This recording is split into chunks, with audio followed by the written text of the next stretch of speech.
Hello, I'm Robert Cerns, and I'm delighted to be participating in the FAVO's International Greenways Conference in Budapest. I regret that I am unable to be here in person, but appreciate the opportunity to share some of the ideas about directions in greenways that follows. The Greenway movement celebrates a 4-decade legacy.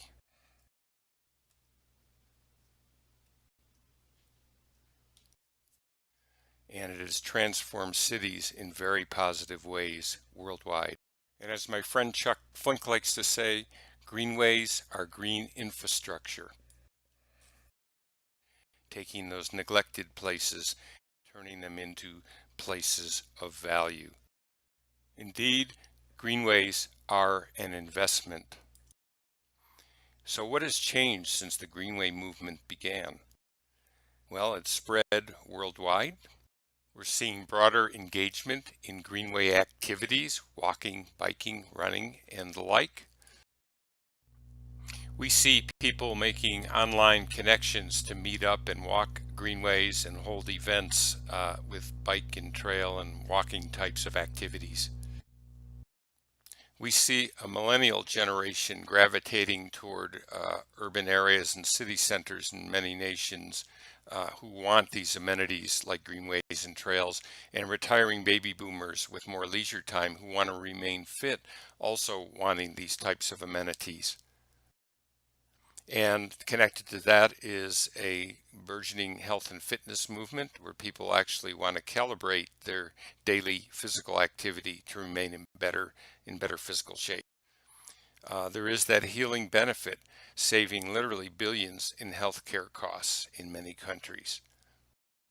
And healing is also realized in the areas of mental health, at-risk youth, and others who can find some solace involved in trails and greenways. Associated with this, we see a growing desire of people to want to use trails and hiking activities as a counterpoint to the on-screen virtualized existence. We see an exploding growth in the popularity of sacred walks and pilgrimages, such as the Camino de Santiago in Spain and the Kumano Kodo in Japan. However, as greenways become more popular, we see challenges, including crowding and conflicts, particularly between bicyclists and pedestrians, that creates some problems that we need to address. I think we want to look at ways to accommodate diverse uses and users and reduce that conflict as we go forward into the next decade of greenways. And related to this is more flexible technologies for trail and greenway activity, especially the single track bicycle. I think this change in technology stands to revolutionize the way we think about greenways. We can break away from that traditional 3-meter wide paved path that dates back to the 10-speed bicycle of decades ago. We can look at different surfaces. We even can look at the way that self-driving cars that in theory are incapable of hitting a bike and a pedestrian, and how that might change the way we think about the shared use of roadways for bicycles and pedestrians integrated into greenway systems. And of course, some things never change.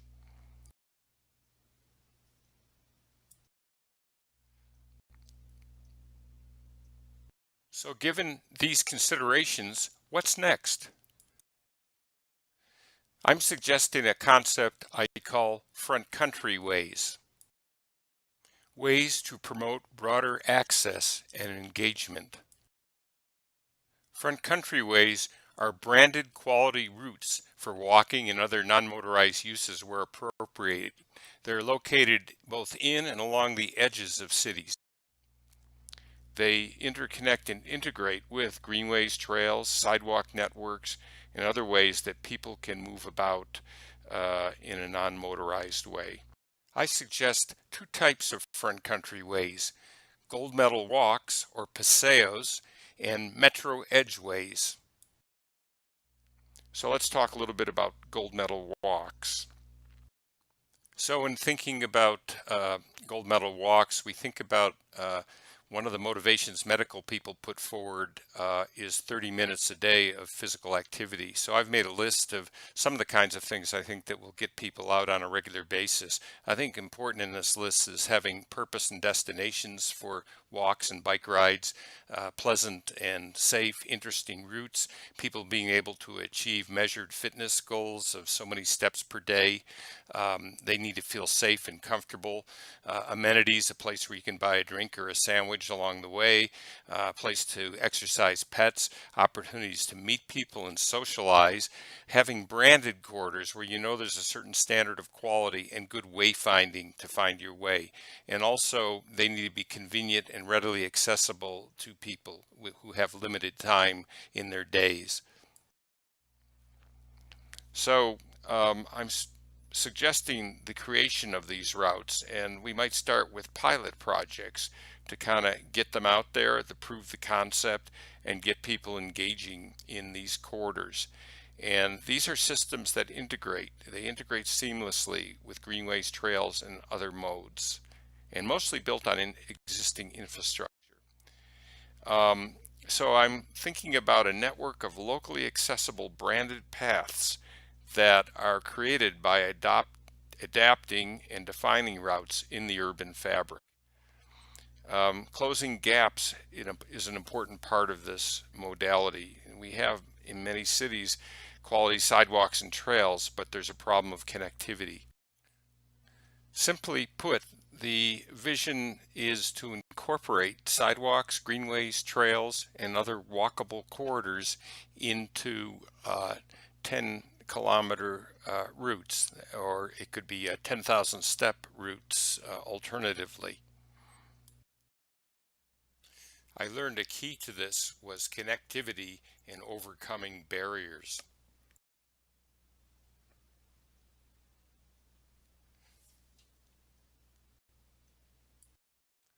It is important that gold medal walks meet certain defined standards, particularly having a 1.5 meter wide walking surface where two people can walk side by side, buffered by a tree median. Where the loops follow trails and pathways, we want to separate the bike and ped walking treads, and other aspects that make these attractive as branded routes. We want them to be stimulating, pleasant, have interesting waypoints and destinations like parks and greenways for leisure time destinations, as well as practical local travel destinations such as schools and convenience stores, getting to transit and so on, as well as rest points and shelters with a place for water and snacks and other needs. So here's the mode. The core, the spine, is the 1.5 meter wide quality sidewalk that encourages people, and it's got a tree median buffering it from street traffic to also make it pleasant.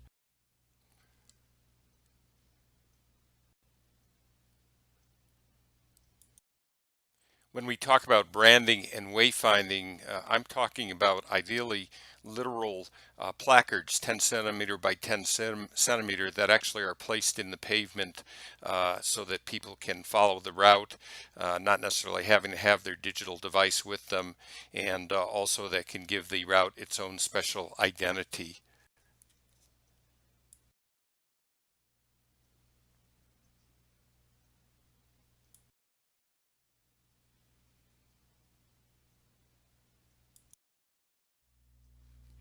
And where these integrate with existing trails and greenways, working to provide separate treads for pedestrians and bicyclists so we can reduce that conflict and create a more pleasant experience. I'm also suggesting the notion of adapting existing low volume, low speed streets where there are no sidewalks for safe and pleasant walking. I saw this out on my walks where people are already doing this informally in the streets where there's low traffic volumes. And in Louisville, Kentucky, I saw actually the walking version of a bike lane where the pedestrian symbol is put in the lane and people are using it. Part of this system could be green alleyways, where alleys are converted into attractive places that are part of the network. These systems should also interface with other modes, such as transit and bike rental facilities. An important element of the system is access to schools, workplaces, shops, and other practical destinations.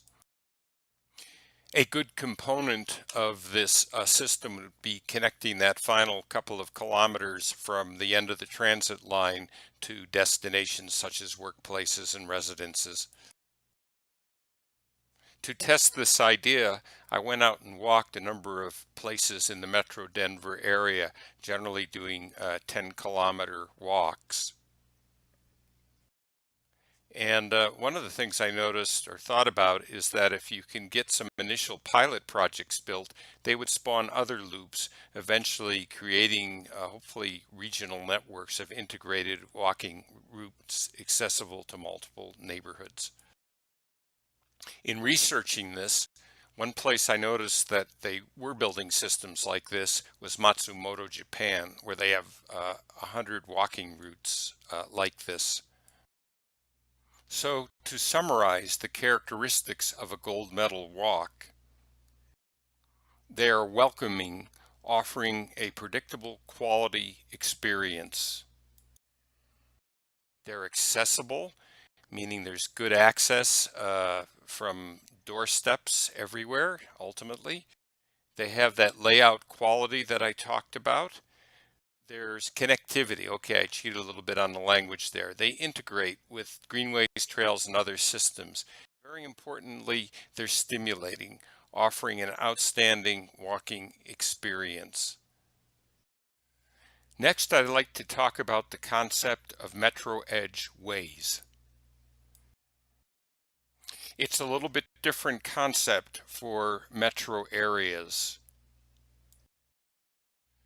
that envisions creating continuous interconnected loop trails around the edges of urban areas. This is a loop trail that goes around that borderline between city and country. And I started to explore this starting with the Metro Denver area where I live to determine the feasibility and workability of a concept like this. Part of this was inspired by a walk that I took along a trail that encircles Jeju Island in Korea, a 6-day route around that tourist destination.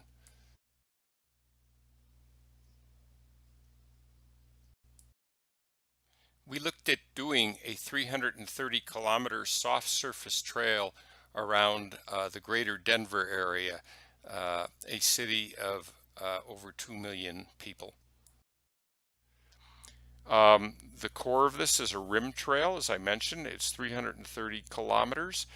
The edge is located about 30 to 40 kilometers from downtown Denver, but it also is located such that it is reachable by transit lines and other means to very easily get there. I also include in this vision the notion of spokes that connect out to this outer rim using in Denver existing trails and greenways that follow waterways and other corridors, so that we can begin to create a readily accessible, I like to call it a healing wheel, that people can easily get to for walks of different distances. I see this as a knapsack pathway that accommodates diverse users and capabilities. In other words, you don't have to pack a big backpack with tents and sleeping bags, just a small pack with maybe a water bottle and a snack.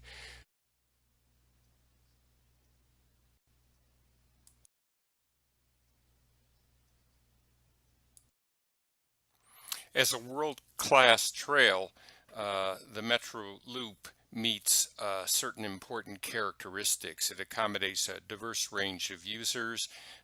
There's access to supplies and water, food, and toilets and so on every 10 to 20 kilometers. This is possible on the edge of many metro areas where you have small hamlets and villages. It has access from transit. There's a good comprehensible wayfinding system, and we can even have concessions like food trucks that can come out and provide a meal or even set up a campsite. And it accommodates as well as walkers, hikers, runners, mountain bikes, and equestrians. Here are some convenient components and accessories.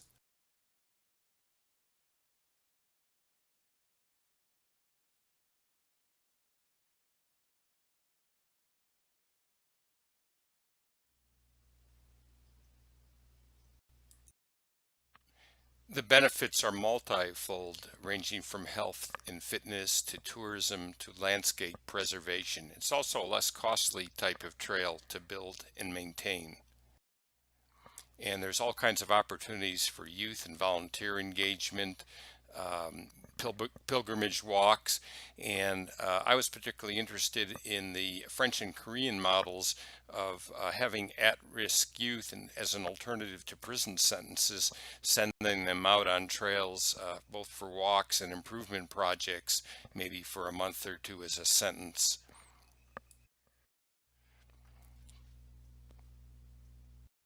An important side benefit of these kinds of trails is that they can serve as an armature for promoting open space around urban areas. I think in the tradition of the London Greenbelt and other places, this can go a long way to further that cause. A really good example is Toronto, Canada, where they have created quite a system of green belts, and this would be a great opportunity, I think, for a trail like this.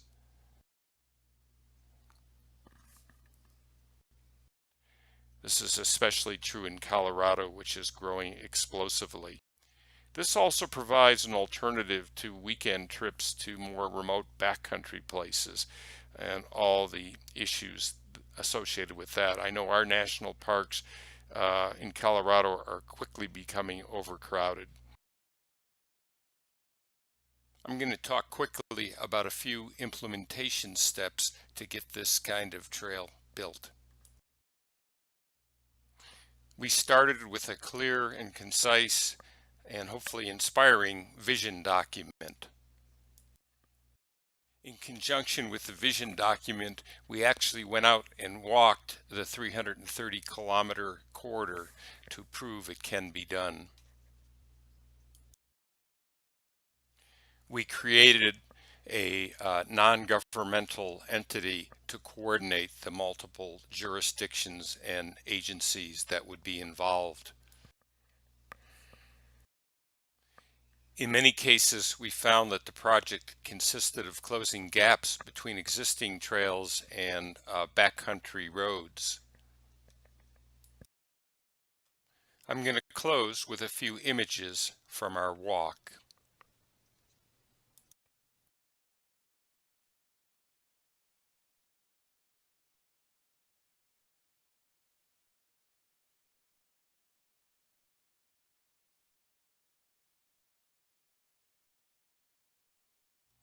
For those who would like more information, I invite you to visit our website at metrotrail.org or get in touch with me personally at green49@aol.com. Thank you.